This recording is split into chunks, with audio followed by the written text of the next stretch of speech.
covers of Neil Diamond songs, loud and fast. And the lead singer played he had a slap bass and a bow, bass with a bow, but it was duct taped around his body.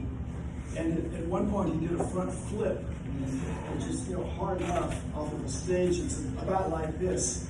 But, anything for the arts, right? So, kind of feel at home. Yeah, it's yours. Brent asked me if I would, by the way, I would be remiss if I didn't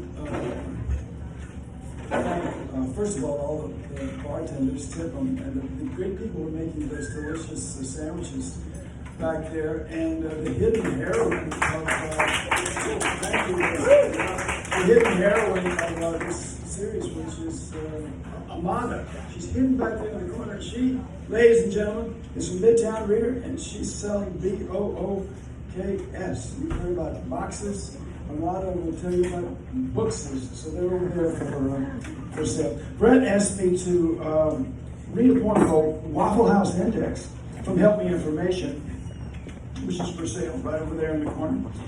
Staffed by Amada, but it's almost 6 pages in that book, which is most of my time up here. So I said I'd read the first and the last stanza, and if you want the middle ones, you know where to go.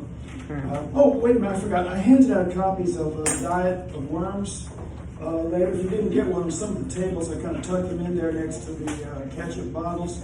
One of my youths, first day of class last week, an undergraduate, I said, any questions? Like, what's your absence policy? Something like that. He said, how long is a poem? And I said, well, a poem, I don't know. Well, there's the Iliad and there's the Odyssey and then, the haiku. So, the Diet of Worms is a poem with no words.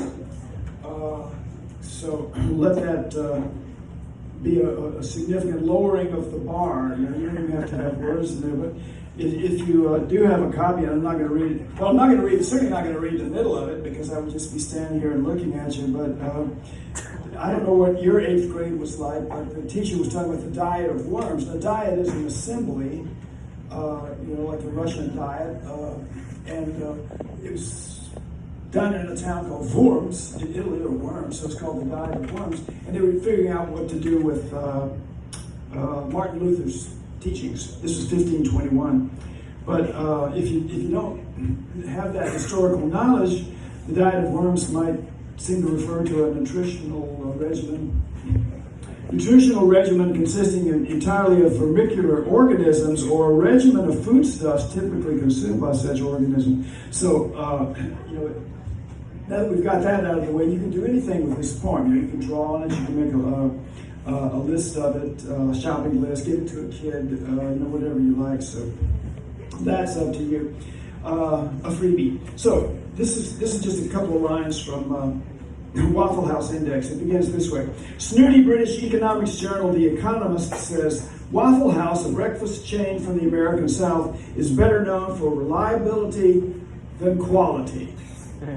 Yeah, well, fuck you, snooty British economics journal The Economist. Waffle House is awesome, also tasty and cost efficient, since your meal there will be so filling that you won't have to return to your or any other Waffle House for at least 24 hours.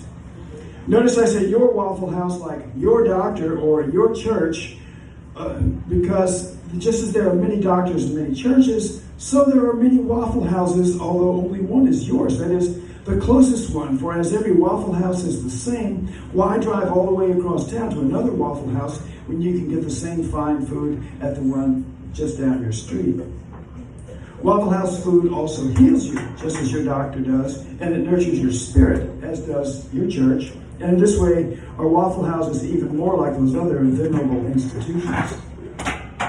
2 Waffle Houses are uniform in their offerings. Nobody ever drove past a Waffle House and said, gee, I wonder what they have there. Henry James and his siblings ate, quote, sticky waffles by the 100, end quote, and you can too, reader, at your friendly neighborhood Waffle House, and you won't even have to do the dishes, though I suspect the James family had plenty of servants on hand for just that sort of thing. The James family lived in Boston 150 years ago, so no Waffle House for them. because even though there are 2,100 Waffle Houses in 25 states, mainly in the South, the company wasn't founded until 1955. So in the middle of it, the 4 pages or so in the middle tell lots of wonderful Waffle House stories, and then takes a turn toward the political, and then it comes back to the poetical, and they end up trying to sound like Walt Whitman at the end of Song of Myself. So this is the conclusion of the Waffle House Index. Oh, Waffle House, how I love you. How I would love to be worthy of you. I bequeath myself to the syrup that adorns my waffle. And you, reader, I love you as well.